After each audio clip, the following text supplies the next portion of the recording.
All right, first and foremost, I want to give all praises, honor, and great glory to Yahweh, Bahashem, Yahweh Shai, Bahashem, Rakah, Kodash. Double honors to the apostles and elders of great millstone that rule well, and salutations to the elect pushing this truth to the four corners of the earth in truth and in sincerity. All right, in this particular video, I want to touch on these tariffs that Trump is going to be hitting on Mexico and Canada. Now, this video that I'm going to play, this is over 5 months ago, but it's still relevant today because there's still a trade war going on. Now, a lot of people forgot that there was a trade war going on because Donald Trump has put a pause on it. Now, this deadline was supposed to be July 7th. July 7th, he was supposed to make, by July 7th, he was supposed to make over 200 deals. To this day, he only did about 4 of them. He just made a big deal with Japan, so that would be the 4th one. So out of 200 deals, he only made 4, right? So what did he do? He extended the deadline from July 7th to August 1st. And after that, he's going to lift the hold and tariffs will go back to normal. But with China, that has 145% tariff on them, and he's threatening to hit them with a 10% increase too. But China's is August 12th, I believe. August 12th. That's their deadline.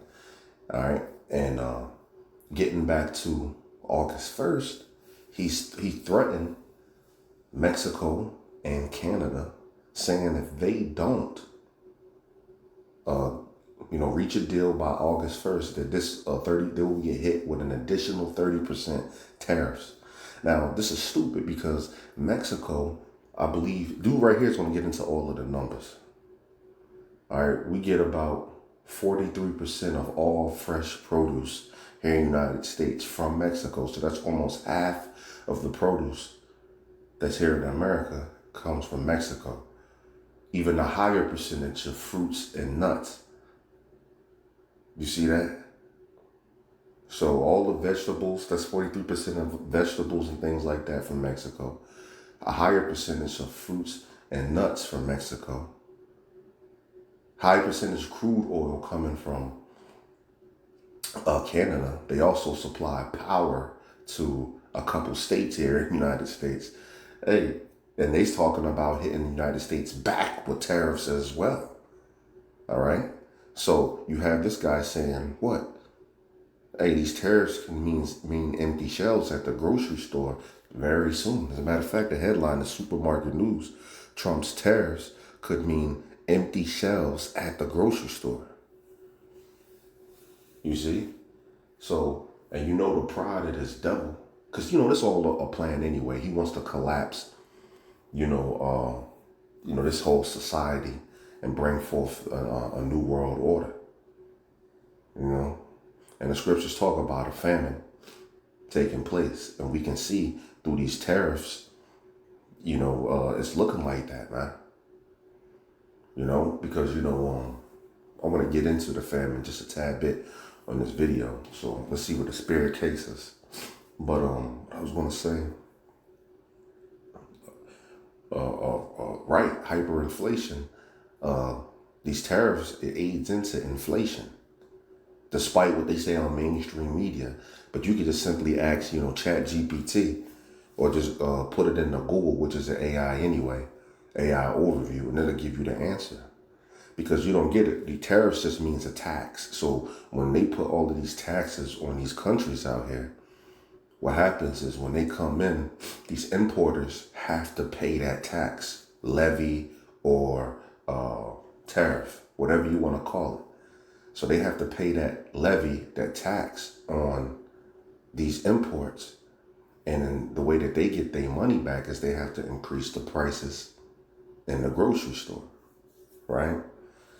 So if these tariffs are reaching, new heights, Trump keeps putting additional tariffs on all good, 30% additional on all goods from Mexico. Shit. Well, what's going to happen now is these importers are not going to be buying everything. It's going to be too expensive. All right, because he's going to have to buy that expensive these imports, and he's going to have to pay that tax. So he's going to increase the prices in the grocery stores, and people are going to start spending their money more wisely on what are they buying in the grocery stores. So what's going to happen? These importers are not going to be making a lot of their money back, right? So now they're not going to be buying too much produce or too much of anything at these in these imports, man. These docks. Oh yeah, another thing. 30% of something of meat that we get here, beef, I believe it is, we get from Canada too.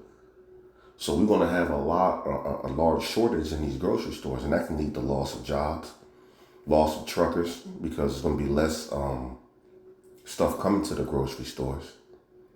Loss of people who stock, grave shift, people that stock the shelves, people, cashiers.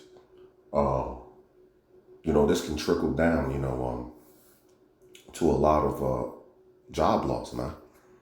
You know, but yeah. See, so this, things is looking real grim for the future of America. So keep your eyes on these tariffs now.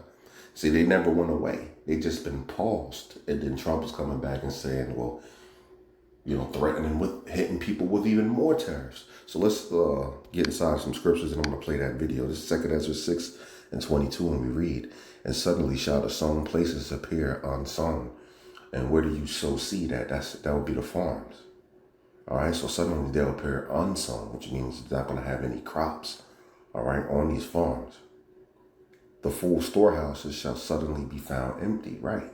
Because if there's no food being produced on these farms, and no crop growing, no fruits growing, things of this nature, and nobody to take these and work the fields and then put them on these trucks, then what? The full storehouses will be suddenly be found empty, man. All right. So that's, it just reminds me of, the headline that says Trump's tariffs could mean empty shelves at the grocery stores. It's like it. Right. The full storehouses shall suddenly be found empty. You see? Let's get more into the famine. Let's get I can stick in 2 Ezra 15. See it 15. Right, this is 2 Ezra 15 and 19, and we read, "A man shall have no pity upon his neighbor." Right, that's how bad it's going to get out here, man. All right, so when there's no food at the grocery stores, the doors are shut in the streets, which that's Ecclesiastes 12:1-4. It talks about the doors being shut in the streets. That's talking about these businesses. All right, it says when the sound of the grinding is low, loosely quoting the precept. That's talking about these jobs. Nobody's going to be working out here, and these businesses are going to be shut down now. All right, and that's including the grocery store. We just got 2 Ezra 6:22. Where it talks about what? The full storehouses shall be suddenly found empty. Right? So when there's no food and there's no way to get, what you want, the clean way, so to speak, go on the job, earning your money the so-called honest way, what are people going to do? Well, they're going to break in their neighbors' houses and whoever else's house. If they sense that there's some food over there or some clothing, some medicine or whatever they need, that's where they're going, man. All right? So when it says the neighbor shall have no pity upon his neighbor, let's read it. A man shall have no pity upon his neighbor. That's right. So Bob and Jim, that was best friends. Their kids went to school together. They used to cook out and have parties and so forth and so on. Bob and Jim is going to be enemies in a second, man. It says, but shall destroy their houses with the sword. And modern day sword is the gun, man. All right.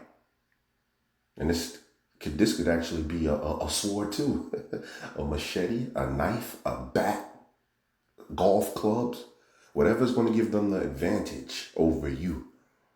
All right? So they're going to break in the house or kick in the door waving a 4-4 or whatever weapon and spoil their goods.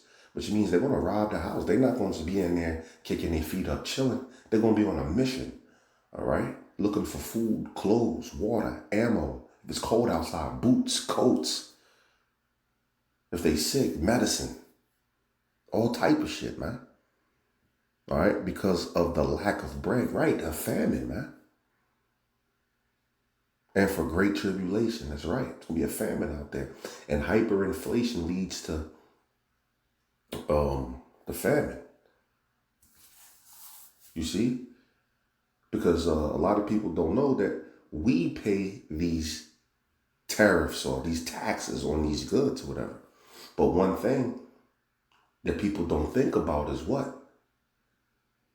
The wages don't go up. Your hourly wage don't go up. So if you get paid $15 an hour or whatever, that's it. All right? That's it. You got to make that stretch. You have to pay your bills, your car note, your electric, your heat, your rent, your car note, and get food. And if something break, a tire pop, if something happen, how shit do, you're going to still have to foot that bill. Even though a lot of things, these tariff wars going on, everything's going to be super fucking expensive, man. 80% of these things that we get over here, products like, things for cars, tires, all type of shit, we get from China, man. Electronics, TVs, computers, phones, laptops, furniture, all that shit comes from China. And no deal has been made. As a matter of fact, they've been making deals with other people because they already know that they're not going to strike a deal with the United States, and the United States is doing the same thing. And I say all that to say, your wage is not going up, and everything is going to have an increased price on it. So, hey, we got prophecy jumping off of the page, man. Hyperinflation leads to a famine, as a matter of fact. And Salakia once again.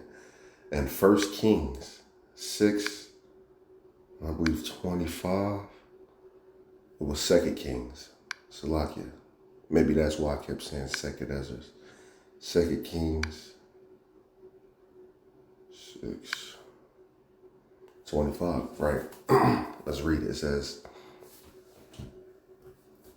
and there was a great famine in Samaria, and behold, they besieged it until an ass's head was sold for 80 pieces of silver, and the fourth part of a cab of dove's dung for 5 pieces of silver.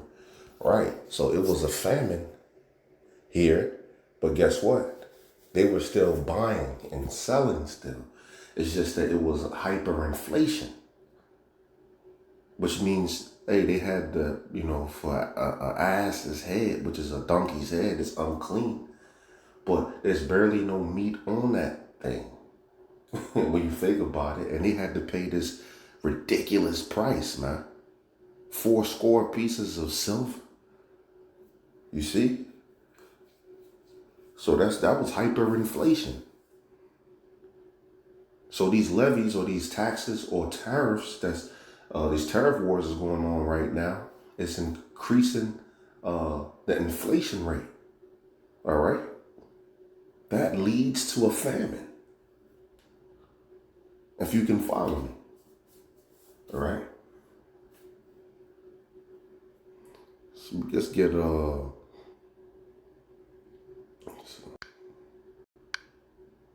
Isaiah chapter 13. Just how bad it's going to get out here now. I believe. Let's start at 16. It's Isaiah 13:16, and we read, the children also shall be dashed to pieces before their eyes. Their houses shall be spoiled and their wives ravished. That's right. That's how bad it's going to get out here. And we just got it in 2 Ezra 15 and 19 about why they're going to be spoiling the houses, man. Because there's going to be a lack of bread, all right? And people going to be catching hell out here, man. Just in the time of Jacob trouble, all sorts of shit's going to be popping off, man. MOTB is going to be implemented, all right? It's going to be a time of our persecution, all right? You're going to have famines or race wars, civil war, martial law. Hey, all hell's going to break loose, man. All right? But it's how bad it's going to get out here, focusing on their houses shall be spoiled and their wives ravished, right? Looking for food. This reminds me of the movie The Road. We bring this up a lot. That movie The Road, it shows you a good depiction of how it's going to look. You have a father, a mother, and a child. They've been on a run for a minute, but they're in the house and the wife is starting to give up. They can't speak too loud because there's gangs outside spoiling houses and setting fire to the neighborhood, looking for people to eat, because that's how bad the famine is going to get here in Babylon, right? It's going to get so bad that people are going to be looking to eat other people. The famine's going to get so bad that people are going to eat themselves, and people will eat also turn and eat their own family members, man. Yeah, the scriptures speak about this, man. This is how bad this famine is going to get. In the movie The Road, they show you a little bit of that, man. And there's one scene that I was explaining. The woman says, when she was giving up, she says, man, this gang is going to catch up to us. They're going to break in here. They're going to kill you. They're going to grape me and grape your son. And then they're going to eat us. You see? That's how bad it's going to get out here, man. All right? So this is prophesied to hit. We don't know exactly what's going to cause the famine, but guess what? We are measuring the times, man. Diligently within themselves. We on our watch, looking for various things, man, like news. When we see things like this come to pass, oh look, this trade war is still going on. He said he's going to hit China, China, Canada, and Mexico with additional tariffs. Hey, man, shit about to get bad, man. He said he was going to also hit Brazil, India, and China with 100% tariffs if they buy oil from Russia, too. And they're part of BRICS. So we about to see what's going to go on, man. Let's get in this video right quick. We'll end this. Don't know is whether or not Trump is using this as a scare tactic or it's actually going to take effect. So as you point out, if it does take effect, it is going to decimate our food world. There's no question about it. If we take a look, 63% of all of the U.S. produce consumption is imported from Mexico. 47%. 63% of U.S. food produce comes from Mexico. Let's bring that back real quick. Produce consumption is imported from Mexico. 63% of produce consumption is imported from Mexico. You see that? You put a 30% tariff on everything that's coming in from Mexico. Then you attacking the grocery stores directly. See, China, you did that a little bit, but America only gets about 1+% of food from China. But it gets 80% of like everything else, electronics, to screws, to tools, to shoes, clothes, accessories, for your car, microwave, utensils you eat with, refrigerators. They basically provide America like 80% of that. But when you start putting additional tariffs on Canada and Mexico, now you're attacking the food supply. You see? Now you're attacking the food supply, right? 47% of the U.S. fruit and nut consumption is imported from Mexico. 60% of all the U.S. apple juice consumption gets imported from China. 34% of all U.S. meat consumption comes from Canada. 60% of all meat consumption comes from Canada. So basically what's going to happen is when these three nations go into a tariff war, what's going to happen is we're going to go to the grocery stores and start seeing increased prices and then less prices. Slovakia. And increased prices and less items to choose from. You see? And to where it just gets bad. So bad that you people won't be able to afford, food. As a matter of fact, they have hyperinflation over there in Venezuela. And you had economists saying what? That America is Venezuela 2.0.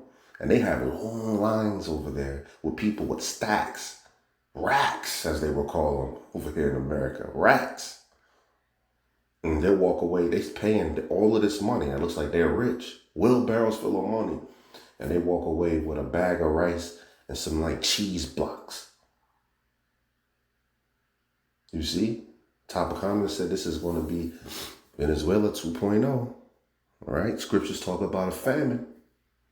Our crude oil is imported from Canada as well. So if we look at those kinds of numbers, not only is the price for consumers going to go up, but this is major global disruption.